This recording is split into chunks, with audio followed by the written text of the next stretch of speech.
Good morning everyone, आप सभी का बीसी टैलेंटेड चैनल पर स्वागत है। आज हम सीपीसीटी के पार्ट 18 के क्वेश्चन करेंगे, जिसमें हम आपके कंप्यूटर का एक टॉपिक लिए हुए हैं जो है आपका फंडामेंटल। तो चलिए बिना देरी किए हुए हम क्वेश्चन आंसर स्टार्ट करते हैं। आपका पहला क्वेश्चन है, निम्न में से डाटा को छोटे से बड़े के हिसाब में प्रदर्शित करता है।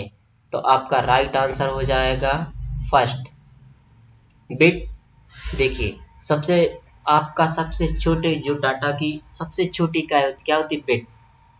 8 बिट से मिलकर बनता है एक बाइट से मिलकर बनता है कैरेक्टर, और कैरेक्टरों से मिलकर बनती है फील्ड, और फील्ड से मिलकर आपका बनता है रिकॉर्ड, और जब रिकॉर्ड मिलता है तो क्या बनती है फाइलें, और फाइलों से मिलकर बनता है एक डेटाबेस।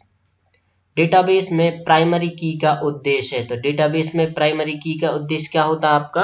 डेटाबेस में प्राइमरी की का उद्देश्य होता है रिकॉर्ड का यूनिक ढंग से पहचान करना। क्या? रिकॉर्ड का यूनिक ढंग से पहचान करना। निम्न में से किसमें व्यक्ति, स्थान, घटना या चीज जैसी सिंगल एंटिटी संबंधी जानकारी डाटाबेस में होती है? तो आपका राइट आंसर हो जाएगा रिकॉर्ड। क्या हो जाएगा? रिकॉर्ड। डेट डेस्क का अर्थ है कि डेटाबेस में रखा डाटा एक्यूरेट और रिलायबल है। तो आपका राइट आंसर हो जाएगा आपका डाटा इंटीग्रिटी।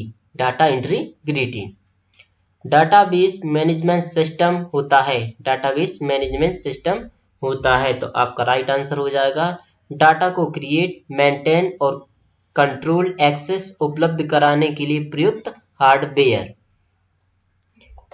कच्चे तथ्य क्या बन जाते हैं? आपके डाटा कहलाते हैं, जबकि अर्थपूर्ण डाटा आपका सूचना कहलाता है। तो आपका राइट आंसर हो जाएगा बी। देखिए कच्चे तथ्य का मतलब यहाँ पे क्या हो रहा, जैसे मान लीजिए आपने कुछ भी डाटा इनपुट किया। फॉर एग्जाम्पल आपने जैसे टाइपिंग करते हैं, टाइपिंग में आपने क्या कर दिया, ABCD लिख दी, या आप प्रैक्टिस के लिए कुछ भी वहां पे टाइप कर रहे हो, तो वो आपका क्या होता है? डाटा होता है। लेकिन अगर वही डाटा आपका एक सूचना बन जाए, मान लीजिए आपने एक जो लाइन वहां पे टाइप की और एक वो लाइन क्या हो गई, आपकी अर्थपूर्ण लाइन बन गई, तो उसको कहते हैं सूचना। अगला क्वेश्चन आपका, इंफॉर्मेशन सिस्टम में अल्फा न्यूमेरिक डाटा है। तो आपका क्या हो जाएगा? अल्फा न्यूमेरिक डाटा नंबर और अल्फाबेटिक कैरेक्टर दोनों को मिलाकर उसे ही बोलते हैं हम क्या? Alpha numeric data. टपल क्या होता है? तो आपका टपल क्या होता है?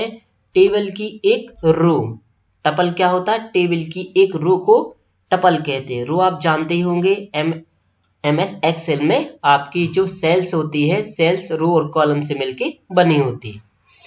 परस्पर संबंधित रिकॉर्ड के समूह को कहते हैं। परस्पर संबंधित रिकॉर्ड के समूह को क्या कहते हैं? तो आपका राइट आंसर हो जाएगा डाटा बेस। यहाँ का शायद हट गया है।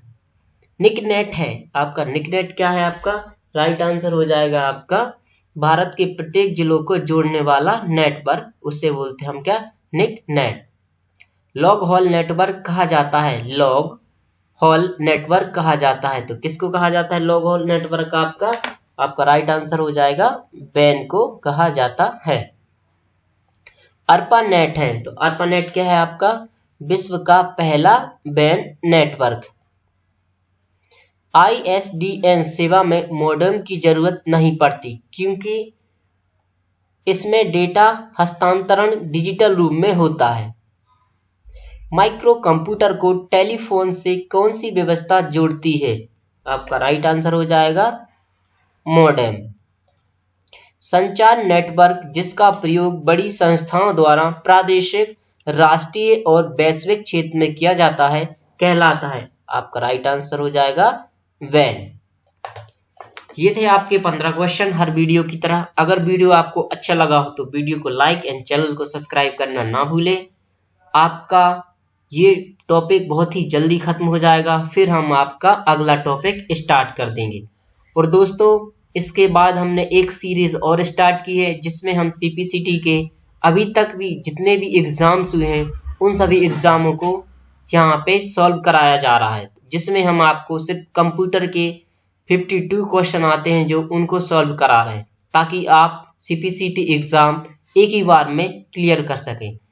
मैं आपसे आशा करता हूं अगर आप मेरे पूरे वीडियो देख लेंगे तो आपको इसके अलावा कहीं भी पढ़ने की जरूरत नहीं है, आप डायरेक्टली ही एग्जाम क्वालिफाई कर सकते हैं।